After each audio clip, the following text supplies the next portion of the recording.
자기의 신앙의 스토리가 있고 내가 예수 믿은 그 스토리가 있는 사람은, 자기만의 간증이 있는 사람은, 사명이 있는 사람은 육체의 편안보다는 영의 평안을 추구한다는 겁니다.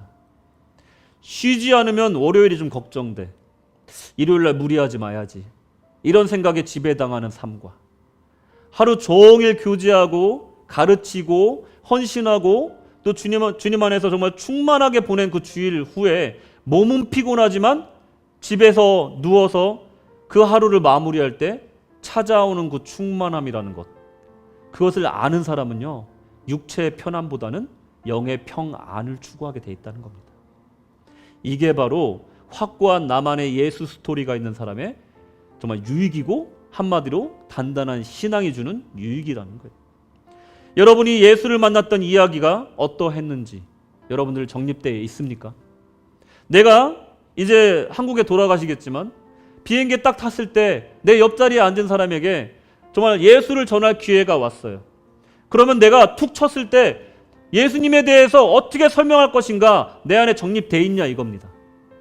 내가 어떻게 예수님을 소개할까? 예수님 만나고 내가 어떻게 변화되는지 설명할 수 있는가? 이 이야기가 정립되어 있어야 된다는 겁니다. 바울은요, 바로 툭 치면 다메섹 도상에서 예수님 만난 이야기가 나오는 거예요. 이 스토리가 있는 사람들은요, 그 안에 평안이 있는 겁니다. 사명이 있는 거예요. 그리고 주님 주시는 그 평안한 가운데 충만한 삶을 살 수가 있다는 거예요. 여러분, 여러분이 만난 예수는 어떤 분이십니까? 여러분의 인생 속에서 어떤 영향을 주셨습니까? 예수 믿기 전과 예수 믿은 후에 여러분의 삶 속에 어떤 변화가 일어났습니까? 이것에 대해서 깊이 묵상해야 될 줄로 믿습니다. 주님은요, 나의 생명보다 귀한 분이십니다. 주님은요, 우리를 사랑하셔서 그 생명을 정말로 초계와 같이 버리시고 우리를 위해서 무엇이든지 하겠다는 마음으로 이 땅에 오신 분이에요.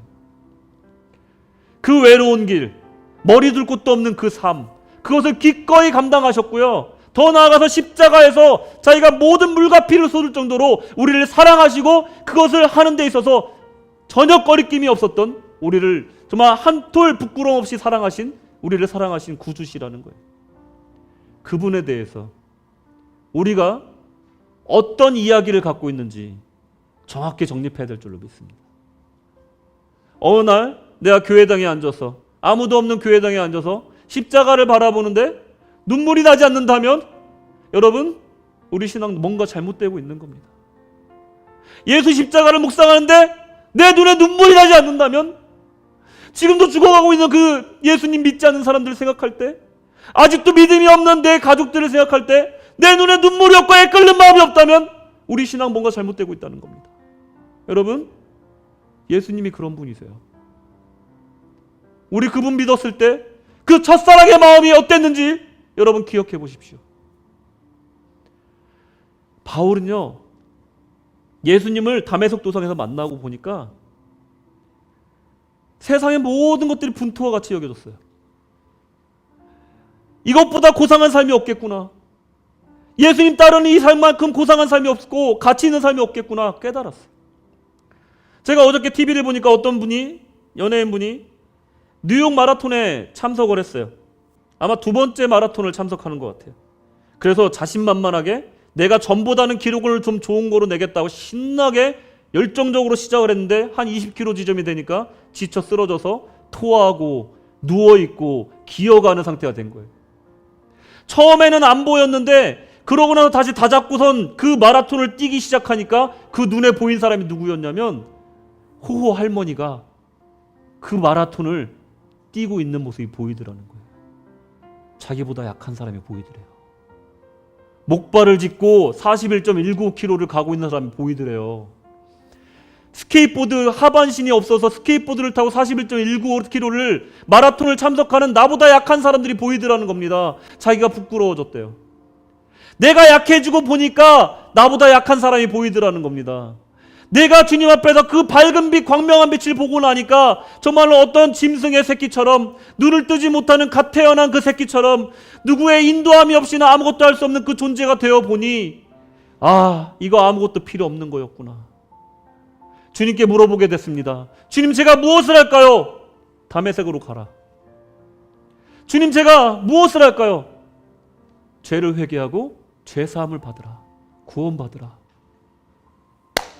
그렇구나.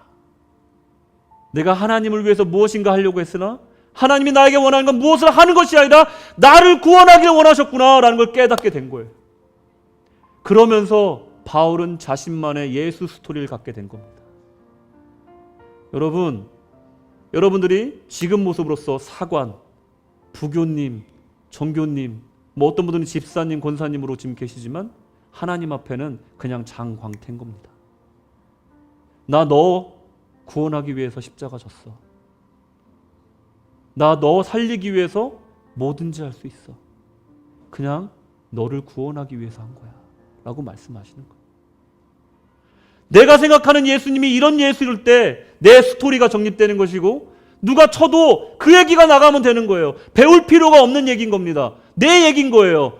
설교 시간에 들은 얘기 전할 필요가 없어요. 그냥 내가 만난 예수를 전하는 것입니다. 바울은 자기가 만난 예수를 평생 전한 것뿐이에요. 가말리엘 필요 없었고요. 로마 시민권 필요 없었어요. 또 자기가 무슨 바리새인파에서 훈련한 신앙훈련 필요 없었어요. 그냥 내가 만난 예수를 전한 겁니다. 여러분, 이래서 우리 속에 예수 스토리가 정립돼야 된다는 겁니다. 자, 여러분들 돌아가셔서 내가 만난 예수가 어떤 예수인가 한번 적어보세요.